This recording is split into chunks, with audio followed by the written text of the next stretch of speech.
Donc c'est professeur Jawad Laslouj. Donc aujourd'hui on va traiter des exercices de tronc commun option technologie. Donc ces exercices sont destinés au chapitre transformation chimique. Donc l'exercice, donc on introduit un morceau d'aluminium en état solide de masse M égale 16 grammes, donc dans une solution d'acide chlorhydrique.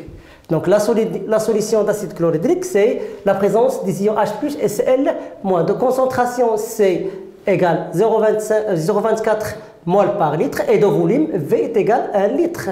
Donc la réaction chimique mise en jeu entre le morceau d'aluminium Al et les ions H+, produits, c'est-à-dire que l'aluminium en état solide et H+, sont des réactifs. Donc les produits de cette transformation sont des ions Al3+, et le dihydrogène en état gazeux, c'est H2 en état gazeux. Donc la question 1, c'est calculer la quantité de matière, des éléments H+ et Al en état solide. Donc on a défini que lors de l'énoncé que H+ et Al solide sont des réactifs. Donc la question 1, c'est-à-dire le calcul de la quantité de matière en état initial. Donc les quantités de matière des réactifs en état initial. Donc on a les deux réactifs, c'est Al, aluminium, c'est-à-dire la quantité N1 de Al. Donc puisque Al c'est un solide, donc la quantité de matière c'est la masse de l'aluminium divisée par la masse molaire de l'aluminium. C'est-à-dire que, application numérique, donc N1 d'aluminium est égal, c'est la masse qui est 16,2 divisé par la masse molaire 27 grammes par. Donc N initial ou N1 de l'aluminium est égal 0,6 mol. Donc, et on a l'autre deuxième réactif, c'est H+, c'est-à-dire la quantité de matière N2 de H+, puisque H+ se trouve dans une solution caractérisée par une concentration et par un volume. Donc la quantité de matière des éléments aqueux dans une solution est égale C fois V. Donc en tant qu'application numérique, donc N2 de H+ est égal, C c'est 0,24 fois 1 est égal 0,24 mol. C'est le N2 de H+. Donc, la deuxième question, c'est écrire l'équation de cette réaction, puis on trace ou on détermine le tableau descriptif ou le tableau d'avancement de cette transformation. Donc, la réaction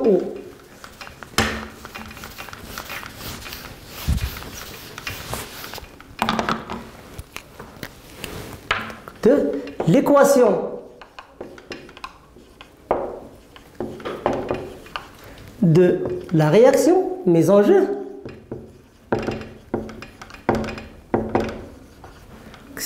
on a les deux réactifs, c'est-à-dire Al en état solide plus H+ en état aqueux va nous donner H2 en état gazeux plus le Al en état aqueux, c'est-à-dire Al3+. Donc, on observe que les réactifs et les produits ne sont pas équilibrés, c'est-à-dire on doit donner l'équilibre de cette transformation. Donc, on détermine quel est le nombre des atomes avec le nombre de charges. Donc, selon la transformation, on observe qu'on a 3 charges, plutôt une charge dans la réactif. Par contre, 3 charges dans les produits. Et on a 2 atomes d'hydrogène et un seul atome d'hydrogène. Donc si on observe que la transformation en général au niveau des charges,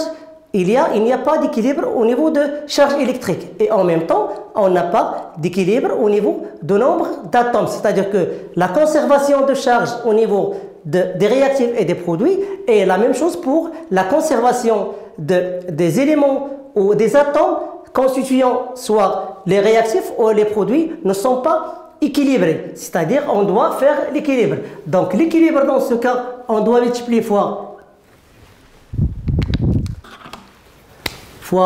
6, c'est-à-dire 6H plus fois 2 fois 3 et fois 2. Donc on observe dans ce cas que l'équation dans cet état c'est équilibré. C'est-à-dire on a 2 atomes de l'aluminium dans les réactifs. Dans les produits, on a aussi 2 atomes. Au niveau des atomes d'hydrogène, on a 6 atomes d'hydrogène. La même chose pour 3 fois 2, c'est-à-dire 6 atomes d'hydrogène. Donc au niveau de la charge électrique, donc l'aluminium en état solide, c'est-à-dire sa charge est nulle. Donc on a ces charges plus. Donc deuxième, au niveau des produits, on a ces charges dans les produits, c'est-à-dire 2 fois 3, c'est égal 6. Donc le tableau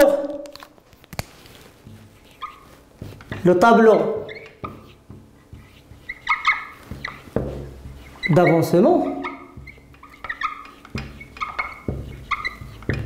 de points. Donc en général, le tableau d'avancement est donné par la formule suivante, c'est-à-dire on écrit l'équation. L'équation, c'est-à-dire on va mettre l'équation, c'est 2Al plus solide, plus C fois H plus en état aqueux, va nous donner 3H2 plus état gazeux et plus 2 fois Al3 plus en état aqueux. Donc, on divise la case qui se trouve au-dessus de l'équation et puisque le tableau descriptif ou le tableau d'avancement donne l'état d'avancement d'une transformation chimique, c'est-à-dire donné au niveau de la quantité de matière en mol. Et dans cet état, on crée l'état et ce qu'on appelle l'avancement. Donc l'état, on va choisir 3 états, c'est-à-dire l'état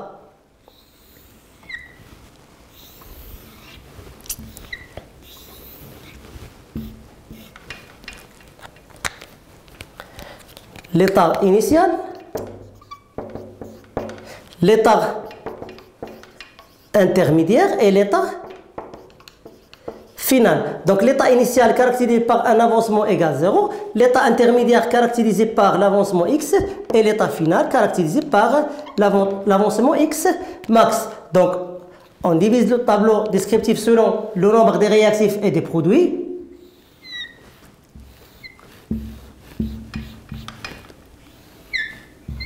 Donc, on a calculé les quantités de matière initiale de H+, et de Al, c'est-à-dire qu'on va remplacer la quantité de matière de Al, c'est 0,6, et pour c'est 0,24. Pour les produits, à l'instant égal 0, c'est-à-dire à l'état initial, on n'aura pas des produits. Par contre, au niveau de l'évolution de la transformation chimique, c'est-à-dire au cours de la transformation chimique, on observe qu'il y a l'apparition des produits et la disparition des réactifs. Donc cette disparition se traduit dans le tableau descriptif avec 0,6 moins 0,6 moins 0,24, 0,24 et donc moins. Donc, et en même temps, on va mettre l'avancement x, c'est-à-dire que x avec x max, x moins x max. Par contre, c'est x max. Donc, on observe que les produits apparaître, c'est-à-dire à l'instant t égale 0, on a 0, mais à l'instant t, on a la quantité de matière x. Mais pour x max, donc, et on fait en même temps les valeurs de l'avancement x au x max avec les coefficients stoichiométriques. Fois 2, fois 2, fois 6, fois 6, 3, 2. C'est ce qu'on appelle le tableau d'avancement ou le tableau descriptif qui donne la description en général de cette transformation chimique.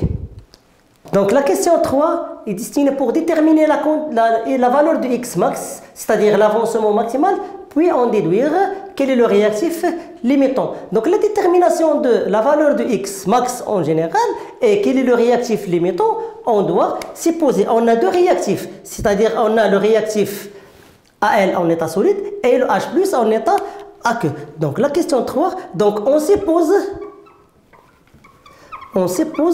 que AL est limitant, c'est-à-dire sa quantité de matière à l'état final égale 0. Donc 0,6 moins 2x1 max égale 0. Donc le calcul de x1 max, c'est-à-dire que x1 max est égal 0,6 divisé par 2. Donc x1 max égale 0,3 mol. Donc, on a déterminé la valeur de x max lorsque AL est le réactif limitant. Deuxièmement, on va supposer l'autre réactif. On suppose que H+ est limitant. Donc, dans ce cas, c'est-à-dire sa quantité de matière à l'état final égale 0. Donc, 0,24 moins 6x2 max égale 0. C'est-à-dire x2 max dans ce cas égale 0,24 divisé par 6. Donc x2 max égale 0,04 mol. Donc on observe que les deux réactifs, ou par comparaison des deux valeurs de x max 1 et x max 2, on observe qu'il y a deux valeurs différentes. Donc pour déterminer le réactif limitant dans ce cas, on doit choisir le réactif limitant qui a la valeur de x max la plus petite. Donc la valeur la plus petite, si on fait une comparaison entre x1 max et x2 max, on observe que x2 max est inférieur à x2. Donc le réactif limitant dans ce cas, c'est H+, qui est caractérisé par x inférieur, plutôt la plus petite, et la valeur dans ce cas de x max est égale 0,04 mol. Donc, quatrièmement, c'est en se basant sur le tableau descriptif ou le tableau d'avancement, donner le bilan de la matière. Donc, le bilan de la matière, c'est-à-dire la quantité de matière à l'état final. Donc, on donne le tableau descriptif, on va remplacer la valeur de x max dans chaque cas. Donc, le bilan de la matière à l'état final. À l'état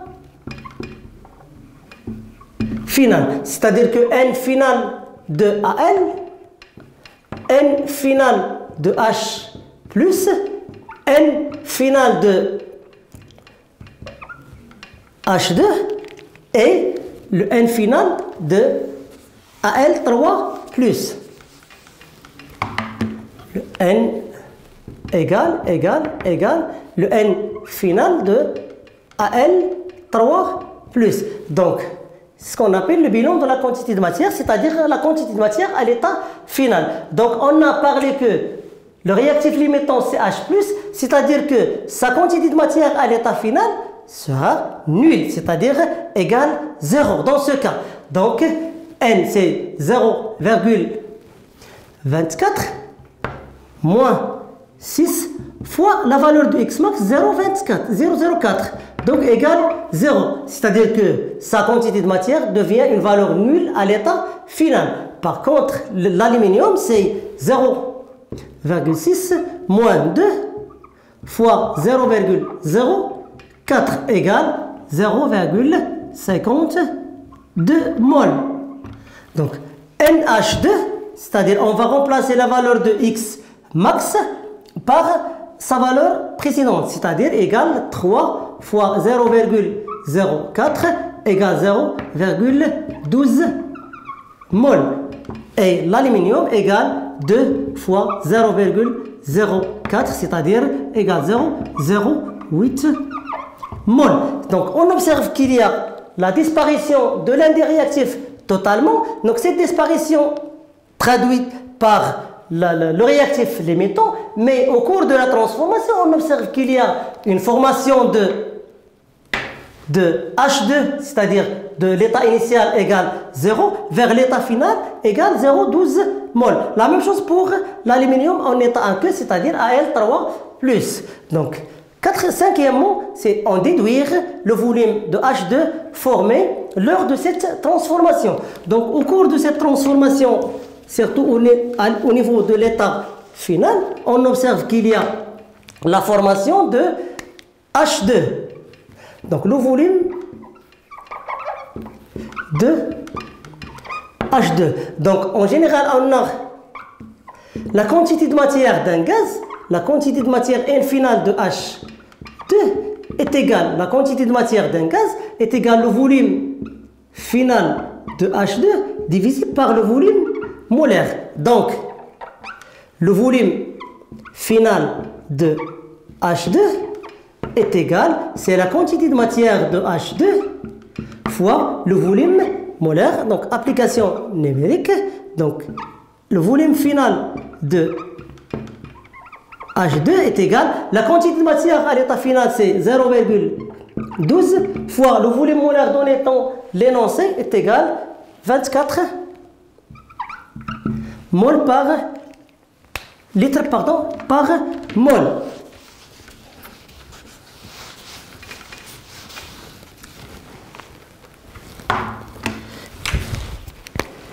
Donc est égal, donc 12 240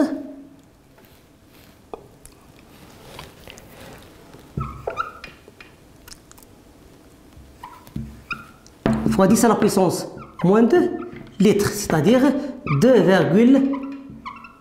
litres. C'est le volume final de H2 formé lors de cette transformation.